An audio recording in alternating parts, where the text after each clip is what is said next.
Buenas tardes, Dios les bendiga, bienvenidos a Momentos de Victoria con su servidora la pastora Olga María González. Qué gozo y qué privilegio es que estemos juntos. Vamos a orar, vamos a estudiar la palabra, vamos a orar unos por otros y pidiendo al Señor su bendición.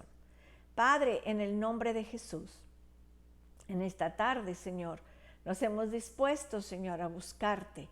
Nos hemos unido para oír tu voz, pero también para que tú oigas la nuestra. En esta tarde te pedimos, Señor, que nos hables al corazón a cada uno, que nos bendigas a cada uno. Padre, a cada persona que esté escuchando, Señor, habla a su corazón. Usa a mis hermanos para oír y a mí para compartir, Señor, y que todos, Señor, nos gocemos en tu presencia. Gracias, Dios, en el nombre precioso de Cristo Jesús, Señor. Amén. Amén, mis amados. Estamos hablando de la autoridad del Señor Jesús, como Él nos da su autoridad, nos da su poder para sanar y para echar fuera demonios, para ser testigos, para enseñar. Todo eso es la autoridad que el Señor nos está dando. Pero tenemos que entender que esa autoridad viene del Señor. No es mía, no es tuya. El poder de un siervo le pertenece al Señor, proviene del Señor. La autoridad del creyente proviene del Señor Jesús. Y esto es una gran seguridad para nosotros. El siervo no está solo. Tú no estás sola, no estás solo. Yo no estoy sola. Cuando el Señor nos envía a orar por alguien, Él va con nosotros. Él nos da de su poder, nos da de su autoridad, nos ayuda a enfrentar las cosas, nos ayuda a hacerlo mejor las cosas. Eso es lo que el Señor hace con la autoridad que nos da. Tiene autoridad sobrenatural y poder que lo respalda. El Señor, el poder del Señor mismo. Tenemos que recibir ese poder. Esta es una gran responsabilidad. El siervo del Señor no tiene derecho de avanzar y actuar solo. No podemos hacerlo. Solos no podemos hacer nada.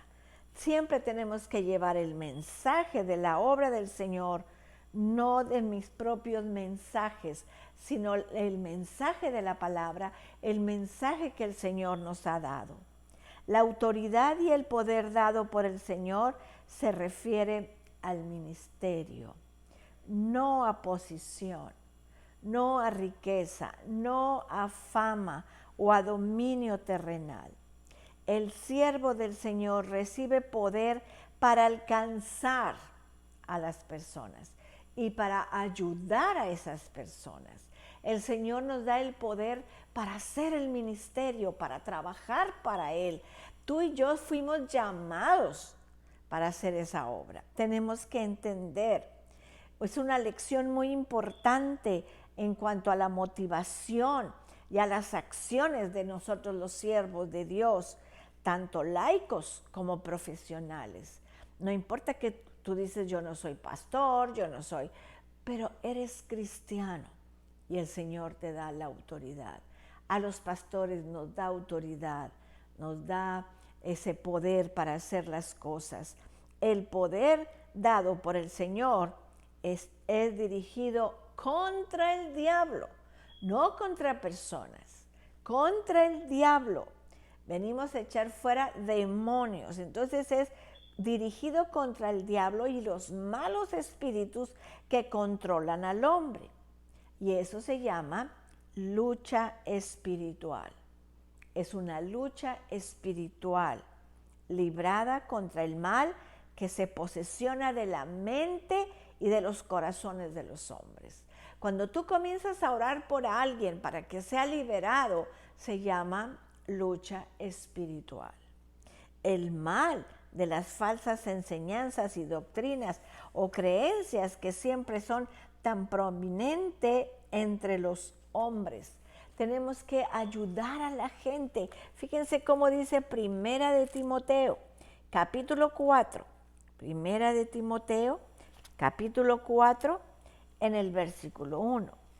Pero el Espíritu dice claramente que en los postreros tiempos algunos apostatarán de la fe, escuchando a espíritus engañadores y a doctrina de demonios, por la hipocresía de mentirosos que, teniendo cauterizada la conciencia, prohíben casarse y mandarán abstenerse de alimentos que Dios creó para que con acción de gracias participen de ellos los creyentes y los que han conocido la verdad.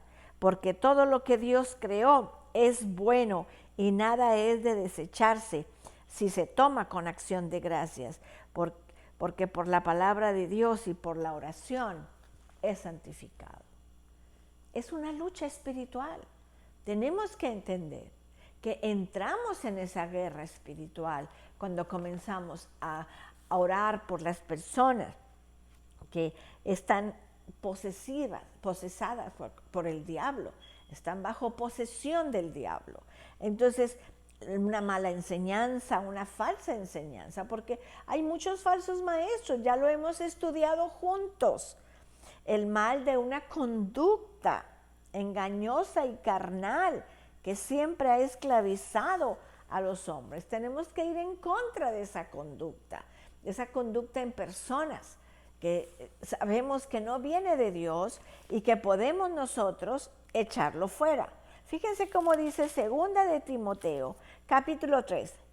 Segunda de Timoteo, capítulo 3, del 1 al 7, dice: también debes saber esto, que en los postreros días vendrán tiempos peligrosos, porque habrá hombres amadores de sí mismos, avaros, vanagloriosos, soberbios, blasfemos, desobedientes a los padres, ingratos, impíos, sin afecto natural, implacables, calumniadores, intemperantes, crueles, aborrecedores de lo bueno, traidores, impetuosos, infatuados, amadores de los deleites más que de Dios, que tendrán apariencia de piedad, pero negarán la eficacia de ellos. A estos evita. Porque de estos son los que se meten en las casas y llevan cautivas a las mujercillas cargadas de pecados, atraídas por diversas concupiscencias. Estas siempre están aprendiendo y nunca pueden llegar al conocimiento de la verdad. El Señor mismo nos avisa. Pablo nos pone en alerta y dice: ten cuidado, porque va a llegar ese tiempo. Y sabes que ya estamos en este tiempo. Ya estamos en este tiempo peligroso, estamos en tiempos peligrosos y necesitamos estar orando y necesitamos estar listos para entrar en esa lucha espiritual, para poder reprender todas esas cosas. Fíjense cómo dice el versículo 13, mas a los malos hombres y a los engañadores irán de mal en peor, engañando y siendo engañados. Cuidado, el diablo está engañando a tanta gente, está usando a sus siervos para engañar, está en todos los círculos, en lo espiritual, en lo económico, en lo político, en lo familiar, están entrando enseñanzas equivocadas y tenemos que ir en contra de eso. Dios nos da la autoridad, el Señor Jesús nos da esa autoridad de ir en contra de todas esas enseñanzas. El mal de alguno que se revela, tanto que son entregados a andar casi exclusivamente en la carne, dice la palabra del Señor. Y tenemos que tener cuidado de eso, mis amados, porque podemos caer tan fácilmente caemos en eso. Fíjense cómo dice San Pedro, capítulo 2, versículo 10.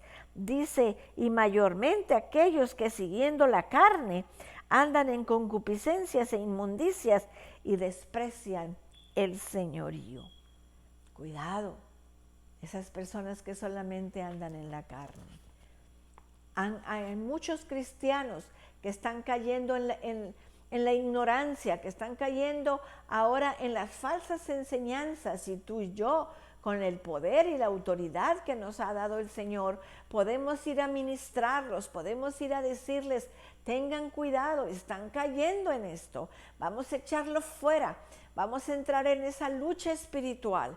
tenemos el poder, tenemos la autoridad, tenemos esa autoridad y tú y yo podemos enfrentar eso, conociendo el poder que Dios nos ha dado, reconociendo la autoridad que el Señor nos ha dado. Esa es una lucha espiritual constante contra los pensamientos, contra las actitudes, contra la carne, con todo lo que el diablo viene a sembrar en las personas, principalmente en los que son cristianos, porque no tenemos lucha contra carne y sangre, sino contra huestes. Entonces tenemos que ir en contra de eso, entrar en esa lucha espiritual. Vamos a orar, mis amados. Padre Santo, qué interesante esto que estamos estudiando juntos, mis amados y yo, en esta tarde, en cuanto, Señor, a tomar esa autoridad y ese poder para ir en contra, Señor, de esas enseñanzas falsas, Padre. Te doy gracias, Señor, por esa autoridad, ese poder que nos das para hacer las obras, Padre. En el nombre de Cristo Jesús, Señor. Gracias, Padre Celestial. Gracias, Padre, por esa autoridad que nos das, Señor, para hacer la obra tuya. Ayúdanos a hacer esa lucha espiritual, a enfrentarnos, Señor, a las fuerzas, Señor, del enemigo. Nuestro enemigo es el diablo y esa es la autoridad que nos das para reprenderlo, para reprender, Señor, para orar por enfermos y echar fuera demonios. Gracias, Señor, en el nombre de Jesús. En el nombre de Jesús, en esta tarde, oramos por los que tienen enfermedades, por los que están pasando por COVID. Padre, en el nombre de Jesús, oramos por los que han sido operados.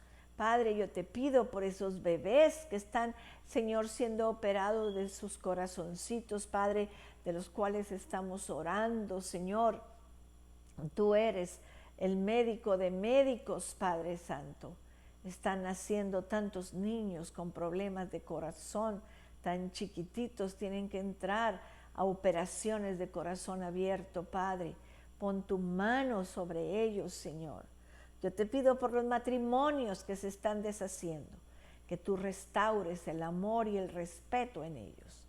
Yo te pido, Señor bendito, por mi congregación, por la congregación Victoria, Padre, que tú, Señor, traigas un avivamiento en nuestra iglesia, en el nombre de Jesús. Amén. Amén, mis amados. Qué bueno es haber estado juntos. Los espero a las 8 para estar orando juntos en Congregación Victoria. Los espero mañana a las 6 de la tarde.